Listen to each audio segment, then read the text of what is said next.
Hello and welcome back to Tuesdays with Tom. We had a question this week about sleep. Has anyone come across this issue where one resident spends a whole night awake? This bothers the roommate who experiences disrupted sleep. Any suggestions on how such issues can be resolved? Yes, and we get asked this a lot. First of all, when are they sleeping? If they're awake all night, they must be sleeping during the day. You cannot, well, there's about 4 people in the world that don't need sleep, but everybody else needs sleep. So unless you're on like cocaine, you're not going to stay up 24 hours a day. So we have to find out when are they sleeping? Are they sleeping during the day, just getting rest? It doesn't mean they're going back to bed. It just means they're getting rest. One of the reasons that people are up at night is noise or lights coming on like a parking lot light.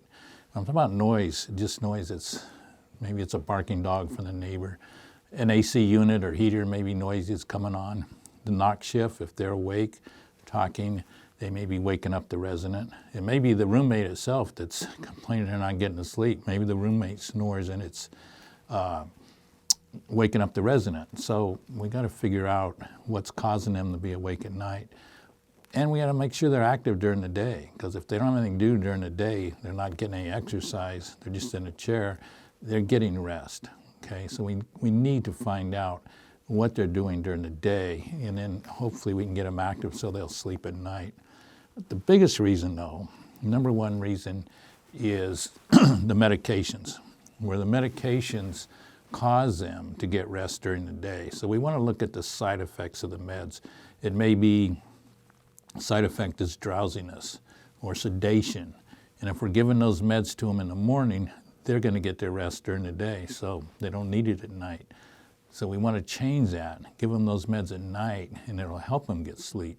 But you can't just do it on your own. You got to get permission from the doctor to change meds that you were giving them to them in the morning, to change it to giving them to them at night. But the reason for this is you got to decide, the doctor needs to say, are you going to give them 2 meds in one day or skip the meds for a day by switching from morning to night? As a last resort, you can ask their physician to give you a prescription for sleeping pills. For me, the less pills the better, but it may be that they need some sleeping pills to help them at night. Is something you could try, but I would try everything else first. I like to have meds as a last resort and not the first thing we go to.